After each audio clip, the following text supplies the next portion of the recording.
Vote चोर गद्दी छोड़, vote चोर गद्दी छोड़।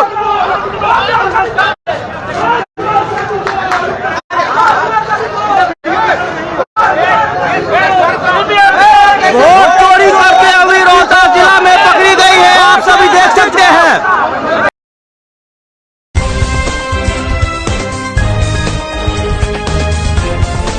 देश और दुनिया की तमाम छोटी और बड़ी खबरों के लिए हमारे चैनल को सब्सक्राइब करना न भूलें और बेल का बटन जरूर दबाएं। नमस्कार दोस्तों, स्वागत है आपका देश लाइव में और आपके साथ मैं हूं आशिमा त्यागी। दोस्तों, कुछ ही देर में बिहार के मतगणना के नतीजे सामने आने वाले हैं। यानी उस लिहाज से आज का जो दिन है वो बिहार की जनता के लिए खास है। लेकिन सासाराम यानी रोहतास में जो घटनाक्रम सामने आया है उसने चुनाव की पारदर्शिता पर एक बड़ा सवाल खड़ा कर दिया है। दोस्तों, राजद ने यानी आरजेडी ने आरोप लगाया कि देर रात बिना किसी पूर्व सूचना के एक ट्रक स्ट्रांग रूम परिसर में दाखिल हुआ और पार्टी का कहना है कि ट्रक ईवीएम से भरा हुआ था। इसमें ड्राइवरों को सामने लाए बिना भगा दिया गया और सीसीटीवी फीड भी इसी समय पर बंद थी, जिसकी वजह से संदेह और बढ़ गया।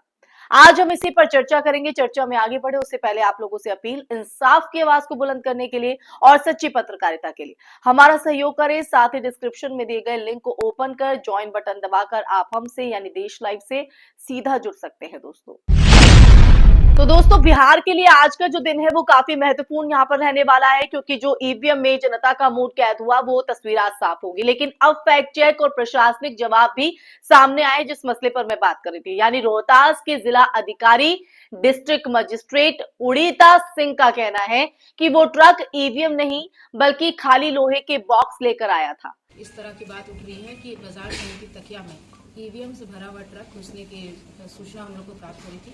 ये सूचना प्राप्त होने के पश्चात हम लोग के द्वारा वहाँ पहुँचे और वहाँ पे पाया गया कि एक ट्रक जो है वो बाजार समिति में 759 में घुसा था। उसका पुलिस के द्वारा प्रॉपर चेकिंग करके लॉगबुक एंट्री किया गया था। जिस लॉगबुक एंट्री में उसमें लिखा हुआ था कि खाली बक्सों से भरा ट्रक है। उसके पश्चात वहाँ पे जो अभ्यर्थी, उनके कैंडिडेट्स, उनके जो ऑथराइज्ड वहाँ पे पर्सनल थे वो लोग भी उपस्थित थे। उनके समर्थक भी भारी संख्या में वहाँ उपस्थित थे।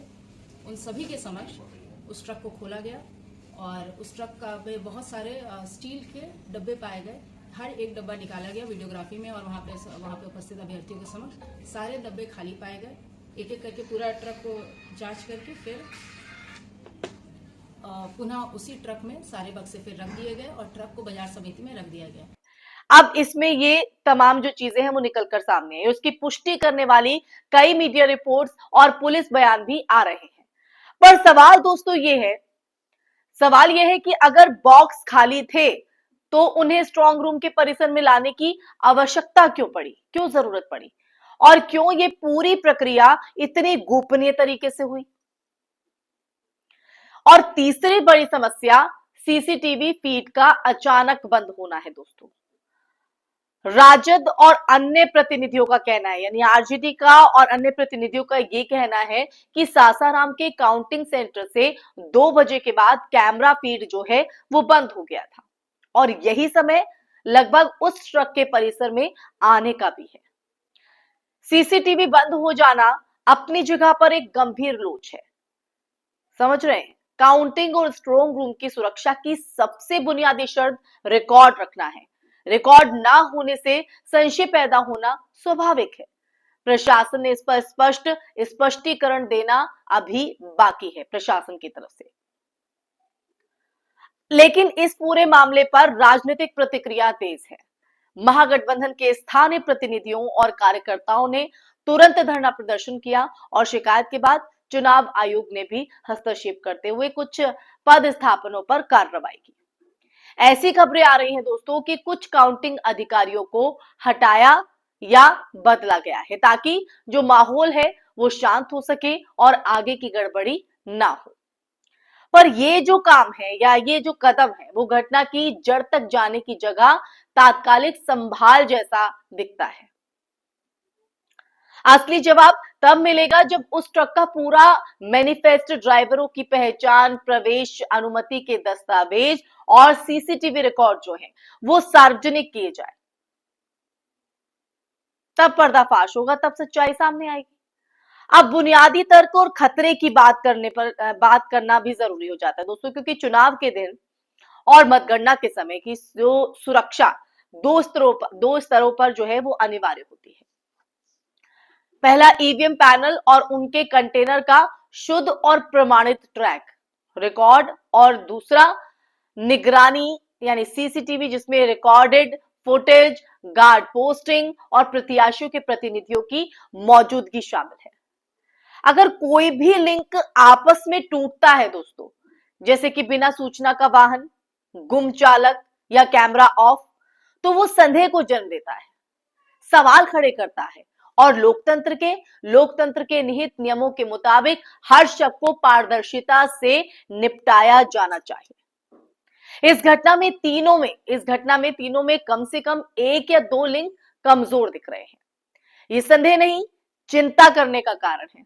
इसलिए मैं इस पर चर्चा कर रही हूं, क्योंकि एक तरफ तो काउंटिंग जारी है, लेकिन फैक्ट्स पर आधारित मांगे जो आप वीडियो में स्पष्ट रूप से रख सकते हैं दोस्तों। प्रशासन और जिला चुनाव कार्यालय से तुरंत पूरा फुटेज, कम से कम घटना के 6 घंटे से पहले और 6 घंटे के बाद का जो सीसीटीवी है वो रिकॉर्ड जो है वो सार्वजनिक रूप से जारी किया जाए। पारदर्शिता का एक बड़ा पॉइंट ये है, ताकि जनता का भरोसा बना रहे। उस ट्रक का मैनिफेस्ट, माल की सूची, ड्राइवरों की कॉन्फ्लिक्ट की आईडी और प्रवेश अनुमति के कागजात जो है वो दिखाए जाए। एक ये भी दूसरा पॉइंट है जिस पर ध्यान देना चाहिए, तभी पारदर्शिता नजर आती है। प्रत्याशियों और उनके प्रतिनिधियों के समक्ष हुए निरीक्षण का लिखित प्रमाण और मतगणना से जुड़े सभी अधिकारियों के हस्ताक्षर जो हैं वो साझा किए जाए, ये भी महत्वपूर्ण हो जाता है। और अगर जरूरी हो तो स्वतंत्र जांच टीम यानी राज्य चुनाव आयोग नियत तंत्र की तरफ से फॉरेंसिक ऑडिट और कड़ी निगरानी में काउंटिंग की दोबारा से पुष्टि करवाई जाए। ये ध्यान देने योग्य बातें हैं जिस पर बात करना भी जरूरी था। अब राजनीतिक रूप से अगर हम देखें तो ये किस तरह से काम कर सकता है दोस्तों, किस तरह से, क्योंकि विरोधी दल इसे वोट चोरी का प्रमाण मानकर बड़े राजनीतिक मोर्चे पर उठाएंगे और उनकी मांगे जो है वो कोर्ट रूम, मीडिया और सड़कों पर दबाव बनाएंगी। दूसरी तरफ आप देखिए, सरकार और प्रशासन बताएंगे कि ये जो पूरी प्रक्रिया है वो मानक संचालन के अनुरूप हुई है और कोई गड़बड़ी नहीं हुई। तटस्थ दर्शक के तौर पर हमारी जिम्मेदारी है कि हम तर्क, दस्तावेज और रिकॉर्ड की मांग करें, तरफदारी नहीं, पारदर्शिता मांगे। क्या गलत है इसमें? वीडियो में आप दर्शकों को ये समझाइए कि कहीं ना कहीं तकनीकी गड़बड़ियों और प्रशासनिक फैसले जो हैं वो चुनावी परिणाम को संदिग्ध बना देते हैं, जो कि विपक्ष भी आरोप लगा रहा है। इसलिए केवल नारेबाजी से काम नहीं चलेगा, ठोस सबूत, समय समय पर जारी दस्तावेज और स्वतंत्र ऑडिट चाहिए, तभी पारदर्शिता नजर आएगी, तभी जनता का भरोसा दोबारा से इस न्याय तंत्र पर देखने को मिलेगा। अगर चुनाव आयोग और जिला प्रशासन आज स्पष्ट और दस्तावेजी जवाब देंगे तो शक शांत होगा, वरना हर किसी को लोकतंत्र की रक्षा के लिए पारदर्शिता की मांग उठानी होगी दोस्तों। शांतिपूर्ण, कानूनी और रिकॉर्ड जो है वो आधारित तरीके से करना होगा। आज के इस चर्चा के क्लोजर पर आते हैं। प्रभावी और जो है अंत में एक सीधी बात जो सीधा आपको प्रभावित करती है, वोट हमारा है दोस्तों, आवाज हमारी है। और जब भी वोट और किसी और गिनती जैसे संवेदनशील चीजों के बारे में शक उठे तो जवाब नहीं, सवाल ही नहीं रोकता, जवाब चाहिए। आज सीईओ, डीएम, चुनाव आयोग को जो स्पष्टीकरण देना है वो दें, पूरा फुटेज, पूरा मैनिफेस्टो और सभी दस्तावेज सार्वजनिक करिए, नहीं तो लोग सवाल उठाते रहेंगे और लोकतंत्र का भरोसा टूटेगा।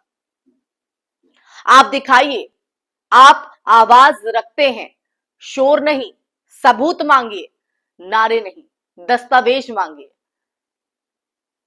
अगर आपको ये वीडियो अच्छी लगी तो इसे आप लाइक कीजिए, इसे शेयर कीजिए और हमारे चैनल देश लाइव को सब्सक्राइब भी कीजिए, ताकि ऐसी जो घटनाओं पर दबाव बन सके और जवाबदेही कायम रहे।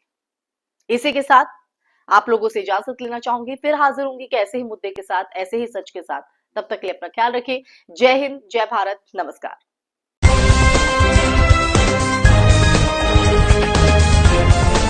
देश और दुनिया की तमाम छोटी और बड़ी खबरों के लिए हमारे चैनल को सब्सक्राइब करना न भूलें और बेल का बटन जरूर दबाएं।